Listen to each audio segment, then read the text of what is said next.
infringements on free speech that actually affect not just the British, of course, what the British do in their own country is up to them, but also affect American technology companies and by extension American citizens. So that is something that we'll talk about today at lunch. We've had free speech for a very, very long time in the United Kingdom, and it will last for a very, very long time. Well, no, I mean, certainly we wouldn't want to reach across US citizens, and we don't, and that's absolutely right. But in relation to free speech in the UK, I'm very proud of our history. Yeah. Thank you. Thank you for telling me. I'd have just done, if I hadn't looked. You know, in the news now, you know, with these parties that the government, the people in charge were breaking the rules, having these parties in their lovely gardens. I think I've been naive all my life. It's not till now I just go, why do we trust them? Of course we shouldn't trust the people in charge. That's how they're in charge. They shouldn't be trusted. Ricky Gervais doesn't mince words when it comes to free speech. Known for his ruthless wit and no-holds-barred humor, he has no fear of calling out anyone, and I mean anyone, especially politicians who try to push the limits on what we can and can't say. Gervais has always been a fierce champion of free speech, believing it's not just a pillar of comedy, but the very foundation of a free society.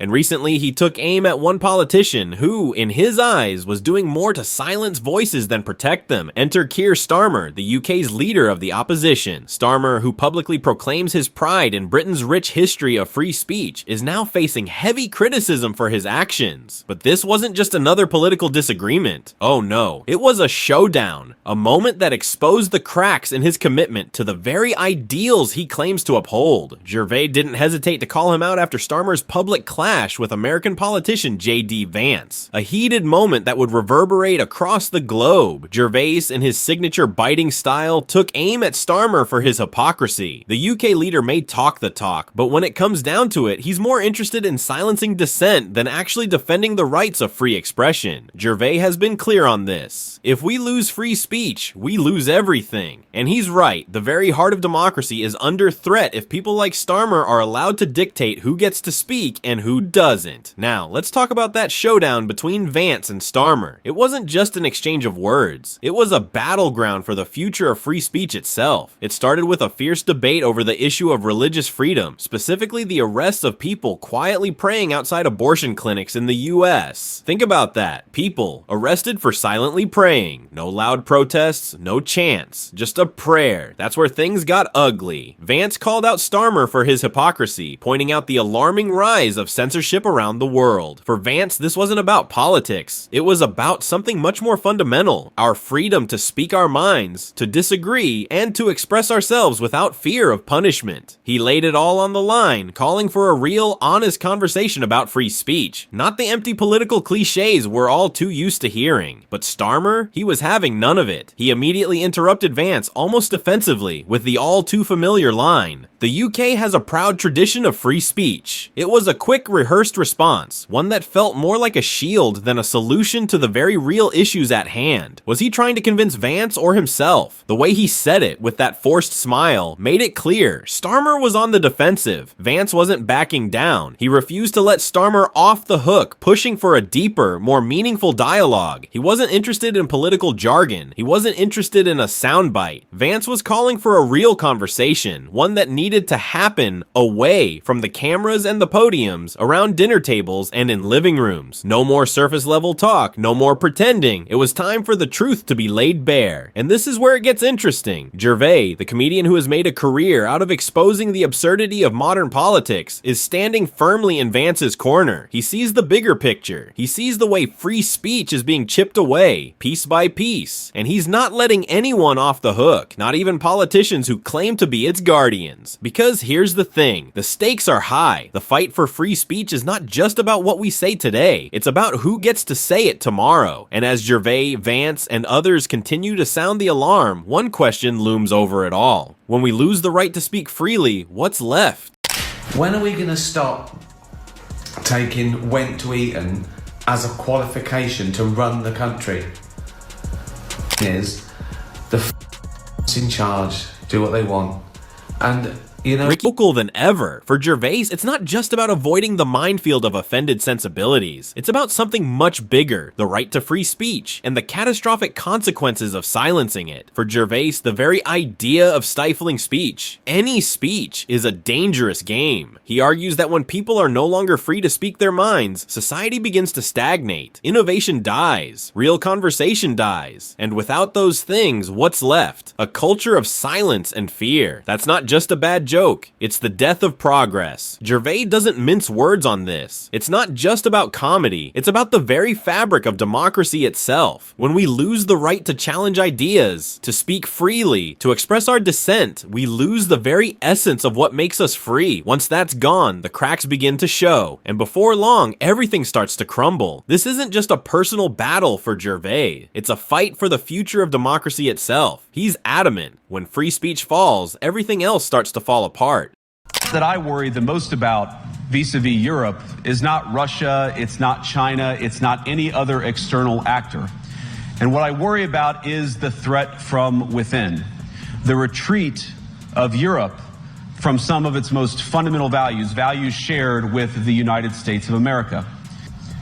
And perhaps most concerningly, I look to our very dear friends, the United Kingdom, where the backslide away from conscience rights has placed the basic liberties of religious Britons in particular. Ricky Gervais doesn't hold back when it comes to Keir Starmer. His criticism of the UK politician isn't just a passing remark, it's rooted in something deeper, a growing concern about who truly holds power in our society. Gervais argues that figures like Starmer are exactly the kind of leaders we should be most wary of. They don't come at you with outright aggression. Instead, they play the role of the reasonable politician, the balanced voice of reason, the kind of person who looks good on paper but whose actions often paint a much darker picture. It's a masterclass in power play, dressed up in politeness and political correctness, where free speech gets sacrificed for political convenience. And what makes it all the more infuriating, Starmer, of all people, claims to be a defender of free speech, yet Gervais sees a stark contradiction between those words and the policies Starmer enacts. It's the kind of leadership that talks a good game, but when the stakes are high, it falls flat. For Ricky, Starmer's leadership is a perfect example of a much bigger problem, the growing disconnect between the words politicians say and the actions they take. Power structures talk about protecting freedoms, but when the rubber meets the road, those same freedoms are often the first thing to go. It's a dangerous trend, one where those in charge are more interested in playing it safe and maintaining their grip on power than actually standing up for the very freedoms that keep democracy alive. And in Gervais's eyes, Starmer isn't just another politician, he's the embodiment of this dangerous hypocrisy. Take the high-profile event with Donald Trump and the vice president. Starmer, trying desperately to appear composed and in control, couldn't hide the unease that was practically oozing from him. His attempt to project professionalism fell apart under the weight of his own discomfort. His body language gave him away. Every forced smile, every awkward gesture screamed that he was struggling to balance the need to appear reasonable with the cold reality of standing alongside such a controversial figure. Starmer's attempt to look calm, rational,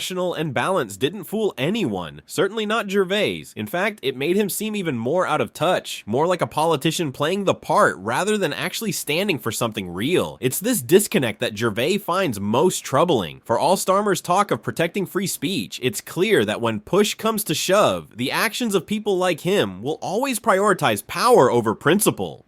By the way, I have to beat up on the UK just one additional thing. I was talking with a friend recently, and we were talking about, one of the big dangers in the world, of course, is nuclear proliferation, though, of course, the Biden administration doesn't care about it. And I was talking about, what is the first truly Islamist country that will get a nuclear weapon? And we were like, maybe it's Iran, maybe Pakistan already kind of counts. And then we sort of finally decided maybe it's actually the UK, since Labour just took over. But to my Tory friends, I have to say, you guys have got to get a handle on this, but neither here nor there. The most cringeworthy moment came when Keir Starmer, in an attempt to appear respectful, or maybe just to seem more at ease, repeatedly touched Donald Trump. It was as if he was trying to reassure everyone, himself included, that he wasn't intimidated by the controversial figure standing before him, but rather than conveying comfort, it only magnified his discomfort. It was painfully obvious that Starmer was trying too hard to look at ease in a situation where he clearly wasn't. And of course, the cameras didn't didn't miss a beat. The awkward touches became a focal point, quickly spiraling into a hot topic for public discussion. People started questioning the authenticity of his gestures, wondering whether he was genuinely comfortable or just playing a part. What was supposed to be a simple moment of political diplomacy turned into something much more telling. It wasn't just about a politician meeting a world leader, it was a symbol of something deeper, something much more troubling. Politicians like Starmer often find themselves caught between the demands of their public image and the ideals they're supposed to stand for. In their desperate pursuit of approval and control, they end up sacrificing authenticity for the sake of looking good in front of cameras. It's this kind of shallow, performative politics that makes the public question, what's real? Enter J.D. Vance, a man who's never been afraid to stand up for what he believes in, no matter the backlash. Vance, a staunch advocate for free speech, sees the very foundation of society at risk if we lose the right to speak openly, debate fiercely, and challenge ideas without fear of punishment. For him, free speech isn't some luxury or a secondary issue. It's the cornerstone of American democracy. Without it, Vance warns, the very freedoms that make society dynamic, innovative, and free begin to erode. While Starmer might try to sell an image of composure and respectability, Vance's principles are rooted in something much more fundamental, the belief that when we allow free speech to falter, we're allowing the very soul of our democracy to slip away. No voter on this continent went to the ballot box to open the floodgates to millions of unvetted immigrants. But you know what they did vote for? In England, they voted for Brexit, and agree or disagree, they voted for it. And more all over Europe, they're voting for political leaders who promise to put an end to out-of-control migration. Vance points to key figures like Donald Trump not as mere political icons, but as catalysts for a radical shift, creating an environment where dissenting opinions aren't just tolerated, they're heard. Under Trump's leadership, platforms that once stifled controversy suddenly became open arenas for voices, no matter how unpopular or divisive. He didn't silence, he amplified. He didn't shut down debate, he invited it. For Vance, this isn't just about free speech, it's the very lifeblood of democracy. But then, the narrative shifts. Vance doesn't mince words when he turns his focus across the Atlantic. In his eyes, Keir Starmer's leadership in the UK poses a chilling threat to everything democracy stands for. Starmer's approach, a systematic effort to suppress voices that challenge the status quo. Vance warns that under his watch, the UK is veering dangerously close to becoming a place where only the mainstream has a right to speak, where opposing ideas are erased, not engaged. The stakes are nothing short of existential. If we lose the freedom to speak, if we allow leaders like Starmer to muzzle dissent, Vance argues we lose the very core of what it means to be free. We lose the essence of democratic values that for centuries have defined British society. How arrogant are you to think that you deserve to go through life with no one ever saying anything that you don't agree with or like? You don't have to pave the jungle. Yeah. You can just grow up there and have a laugh about it. Yeah, but you shouldn't hurt people's feelings. Well, you can if their feelings are wrong. Yeah. You know, if you don't like the facts, don't change the facts, change the feelings. Yes. I want people to stop saying that joke's offensive. Yeah. I want them to start saying I found it offensive. Because you've got to own the emotion. Because that's all it is. You're just telling me how you feel about it. There's nothing intrinsically offensive about this joke. It's no different to saying I've got a pain in my leg. But I believe you, but there's nothing to do with me. Elon Musk's acquisition of Twitter, now rebranded as X, has sent shockwaves through the world of social media. Under Musk's leadership, the platform underwent a seismic shift, casting off the strict moderation policies that once silenced countless voices. This wasn't just a makeover, it was a bold declaration. Musk has made the platform a true champion of free expression. It's not just about allowing people to speak, it's about empowering them to share their views without fear of censorship. In a world increasingly obsessed with filtering speech, Musk has become a defender of the idea that freedom of expression is essential to preserving democracy itself. And then there's Musk's relationship with Donald Trump, a partnership that, while often scrutinized, has proven pivotal in the fight against tech censorship and media bias. Both men share a deep, unwavering commitment to protecting open dialogue, and their shared stance on free speech has only deepened over time. Their support for one another isn't just symbolic, it's a powerful alliance against the growing tide of digital censorship. As Xan stands at the forefront of this battle, Musk's vision couldn't be clearer. A platform where free speech thrives, a digital space where democracy itself can flourish. What did it need to come to? Tell us why you escalated it to this level, because I don't understand. I posted something that he posted. You come to arrest me, you don't arrest him. Why has it come to this? Why am I in cuffs? Because of something he shared, then I shared. Because someone has been caused, obviously, anxiety based upon your social media page. That's not his. why you've been arrested. But in relation to free speech in the UK, I'm very proud of our history there. Fucking, I need a wee now.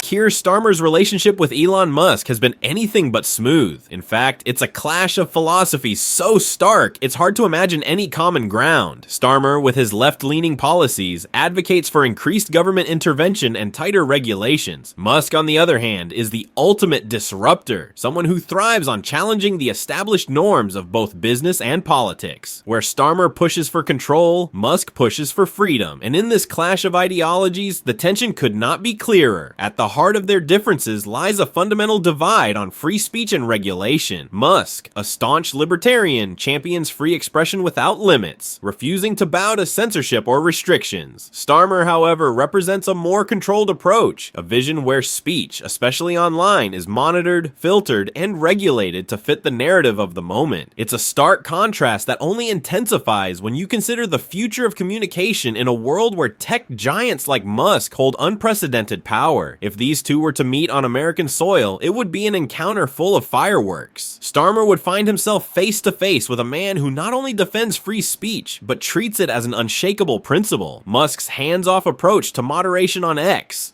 where even the most controversial voices can speak freely, stands in direct opposition to Starmer's more controlled, regulated vision of public discourse. Such a meeting wouldn't just be about politics, it would be an ideological battlefield. Musk's powerful influence on the future of free speech would force Starmer to confront an uncomfortable truth, that the world is changing, and his vision of controlling communication might no longer be enough to keep pace with the new era of digital freedom. It would be a moment of palpable tension, a showdown between two men, two visions, and the future of how we communicate. One man, determined to protect free speech without compromise. The other, struggling with the shifting sands of regulation. I've only just arrived, but already I can feel there's a real buzz around Washington right now. You can sense that there's a new leader in town, that he's a true one-off, a pioneer in business and in politics. Many people love him. Others love to hate him. But to us, he's just Peter.